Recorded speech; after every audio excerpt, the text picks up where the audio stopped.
स्वागत करते हैं आप सभी का अपने चैनल पे। आज हम बात करते हैं गॉस प्रमेय का एक और उपयोग का, एप्लीकेशन का। पिछले एप्लीकेशन में हमने देखा था गॉस का प्रमेय का उपयोग करके कूलॉम के नियम को कैसे सिद्ध करते हैं। आज ही आपके सामने एक तार दिया हुआ है, प्रश्न है जो देख लीजिए। एग्जाम के दृष्टिकोण से काफ़ी इंपॉर्टेंट क्वेश्चन है और इस पर आधारित न्यूमेरिकल क्वेश्चन भी आते हैं। तो कैसे आप लोग को बनाना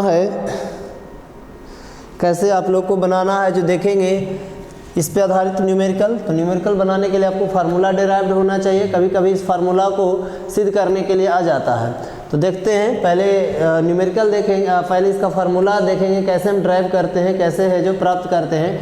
एग्जाम के दृष्टिकोण से बहुत ही महत्वपूर्ण क्वेश्चन है। तो क्वेश्चन है कि अनंत लंबाई के सीधे आवेशित चालक के कारण विद्युत क्षेत्र की तीव्रता ज्ञात करें। अनंत लंबाई का तार है जिसको हम मान लिए हैं x और y है। तो अनंत लंबाई की तार है तो हम पूरे अनंत लंबाई की बात नहीं करेंगे, जितनी लंबाई की बात करनी है उतना ही लंबाई की हम बात करेंगे। मान लीजिए कि वो बहुत बड़ी लंबाई x और y है, उसको हम छोड़ करके उसके पार्ट की, एक छोटे से पार्ट l लंबाई की हम बात करेंगे। दिख रहा होगा आपको, देखिए यहाँ से यहाँ की जो लंबाई है इसकी लंबाई l है। तो बहुत लंबा तार है, हम पूरे तार पे बात नहीं कर रहे हैं, बस l लंबाई पर यहाँ से यहाँ की बात कर रहे हैं। इस पर पूरे पे आवेश दिया गया है और इस पर दिए हुए आवेश को हम Q मान लेते हैं।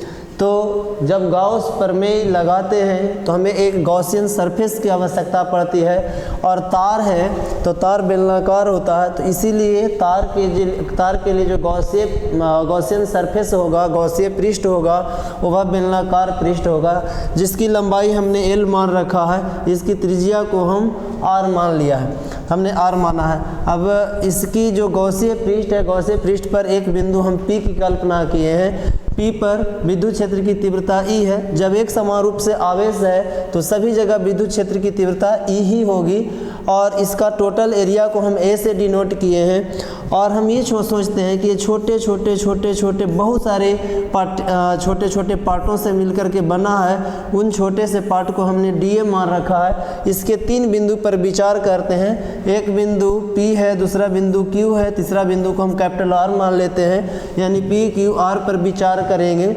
यहाँ पर थीटा की बात करेंगे, DA और E के बीच में दोनों सेम डायरेक्शन है तो थीटा है जो आपका यहाँ 0 डिग्री हो जाएगा। यहाँ पर थीटा की बात करेंगे तो 90 डिग्री हो जाएगा और यहाँ पर थीटा की बात करेंगे तो ये 90 डिग्री हो जाएगा। तो यहाँ पे बहुत इजी है, आप समझ सकते हैं। हम लोग पिछले वीडियो में चर्चा कर चुके हैं कि फ्लक्स क्या है। आप फ्लक्स नहीं जानते हैं, नहीं देखे हैं पहले का वीडियो, तो पहले उसे देख ले जिसमें हम फ्लक्स पे चर्चा कर चुके हैं। फ्लक्स को हम फाई से लिखते हैं और फाई से ही सूचित करते हैं फाई को, क्योंकि इलेक्ट्रिक फ्लक्स पढ़ रहे हैं। तो फाई ई इज इक्वल हम लोग इस तरह से जानते हैं E डॉट DA। फ्लक्स जो है विद्युत क्षेत्र की तीव्रता और क्षेत्रफल एरिया का डॉट प्रोडक्ट के बराबर होता है। तो फ्लक्स जो है इंटीग्रेशन, अच्छा एक चीज़ और यहाँ पे देखिए, जो इंटीग्रेशन पर ये सर्किल का हमने निशान दिया है, यह निशान आपको बंद पृष्ठ को बताता है। जहाँ पे फिगर आप देख सकते हैं, फिगर में ये जो है पृष्ठ, एक बंद पृष्ठ को ही हम लिए हैं। फ्लक्स कहता है किसी बंद पृष्ठ से होकर गुजरने वाले कुल विद्युत क्षेत्र रेखाओं की संख्या उसका फ्लक्स है। तो इसमें से होकर के जितने रेखाएं गुजरेगी हमने कुछ जगहों पर P Q और R पर मान लिया है, क्योंकि आवेश समान है तो समान फ्लक्स सभी बिंदुओं पे होगा। चलिए बढ़ते हैं आगे। यहाँ पे आपको वेक्टर प्रोडक्ट, डॉट प्रोडक्ट लगा देना है। तो डॉट प्रोडक्ट में आपका हो जाएगा E DA cos थीटा, ये आप जानते हैं। अब हम यहाँ पे बात करेंगे 3 बिंदु पर फाई E की बात करेंगे तो E DA cos 0 डिग्री, कहाँ पे cos 90 डिग्री R बिंदु पर, plus E DA cos 0 degree कौन बिंदु पर, ये P बिंदु को दर्शा रहा है, plus E DA cos 90 degree कौन सा बिंदु पर, तो नीचे वाले बिंदु Q पर। फाई बराबर cos 90 का मान 0 होता है, पूरा डिपार्टमेंट 0, cos 90 का मान 0 होता है, ये पूरा 0। जब पूरा 0 हो गया तो क्या बच गया, P बिंदु वाला बच गया। ये आपका लिमिट नहीं है, केवल पोजीशन को बताएं। ये लिमिट नहीं है, ये लिमिट नहीं है, पोजीशन है। सभी पर सर्किल का निशान जरूर देंगे। अब केवल ई बचेगा क्योंकि इसका वैल्यू 0 हो जाएगा, इसका वैल्यू 0 हो जाएगा, तो केवल ये हो जाएगा। cos 0 का वैल्यू 1 होता है। ई को बाहर निकाल लीजिए, अंदर DA बच गया, तो ई DA का इंटीग्रेशन आप जानते हैं ए होता है। तो जो फाई ई निकल करके आया है ई इंटू ए है, तो फाई निकल करके आया ई इंटू, ये फ्लक्स है, ये विद्युत क्षेत्र की तीव्रता है, और ये एरिया है। एरिया यहाँ आपको बेलन का लेकर के चलना है, तो बेलन का क्षेत्रफल आपको पता है, जो वक्र पृष्ठ है वो यहाँ पे लगेगा, तो वक्र पृष्ठ 2 पाई r इंटू एल होता है। ए के जगह पर हम रख देंगे, तो phi E is equal E into 2 pi r L हो गया। ये आपका एरिया फाई हो गया। अब हम लोग बाई गॉस थ्योरम, गॉस प्रमेय से क्या जानते हैं, इसको इक्वेशन O1 बना देंगे।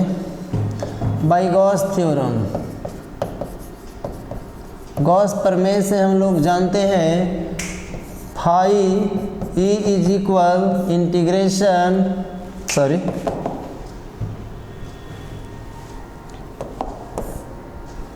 गॉस थ्योरम से फाई ई बराबर जानते हैं Q बाई एप्सिलॉन नॉट। ये आपका इक्वेशन 2 हो गया। जब दो इक्वेशन के लेफ्ट साइड इक्वल हो तो उसके हम राइट साइड को इक्वल कर देते हैं। तो यहाँ पे बाई इक्वेशन 1 एंड 2 हम क्या प्राप्त करते हैं, बाई इक्वेशन 1 एंड 2 है ना, we get the value of ए।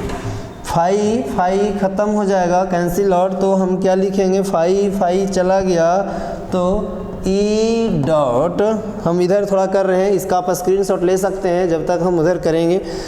तो E dot 2 pi R L is equal, phi से फाई चला गया, तो इसका ये राइट साइड, इसका राइट साइड है Q अपॉन एप्सिलॉन नॉट। यहाँ से आपको इंटेंसिटी चाहिए था, इंटेंसिटी को इस लेफ्ट साइड रख लिए, ये मल्टीपल है, उधर जाएगा तो डिवाइड हो जाएगा 2 pi R L into Q by epsilon naught. Therefore E equal 1 by 2 pi epsilon naught, 2 pi epsilon naught Q. आवेश बराबर आप लोग जानते हैं, आवेश घनत्व बराबर जानते हैं, आवेश बटा लंबाई होता है। हमें आवेश चाहिए, कहने का मतलब लैम्डा बराबर आवेश बटा लंबाई, तो यानी Q बाई एल, हम Q by L, Q is equal हम लोग लिखते हैं लैम्डा इंटू एल। तो यहाँ पर Q है, Q के बदले क्या लिख देंगे, lambda into L by epsilon not. बचा हुआ है R और एल से एल कैंसिल हो गया। इंटेंसिटी ऑफ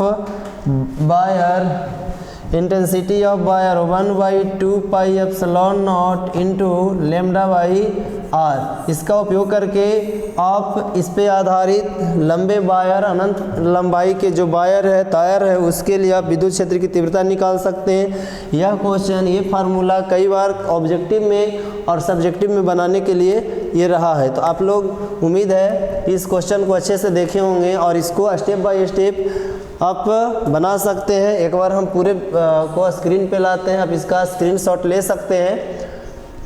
तो इस तरह से आप बनाएंगे। लिखना होगा शुरू में कि माना कि x बाई 1 अनंत लंबाई का तार है, जिससे कि जिसकी हम l लंबाई पर, देखिए इधर l है, जिसकी l लंबाई पर विचार करते हैं। इस पर 3 बिंदु थोड़ा सा छोटा ज़्यादा हो गया है, आप लोग इसे देख सकते हैं। इसमें हम 3 बिंदु कंसीडर किए हैं। एक बिंदु P है, दूसरा Q है, तीसरा R है। यहाँ पर का एंगल 0 डिग्री है, ऊपर में 90 डिग्री है, नीचे 90 डिग्री। जब 90 डिग्री होगा तो वहाँ का फ्लक्स 0 हो जाएगा, यहाँ का फ्लक्स 0 हो जाएगा, क्योंकि ये वेक्टर, क्योंकि यह डॉट प्रोडक्ट को फॉलो करता है। तो यहाँ पर होगा केवल इससे R दूरी पर। अब न्यूमेरिकल में आपसे R दूरी ना दे करके पृष्ठ के नज़दीक कह देता है, तो वहाँ पे जो पृष्ठ के नज़दीक कहेगा तो वहाँ पे आपका आर का मान वही होगा जो वायर की, जो तार की त्रिज्या दी रहेगी। तो इस वीडियो को हम ख़त्म करते हैं, फिर मिलते हैं एक नए वीडियो के साथ। तब तक के लिए जय हिंद।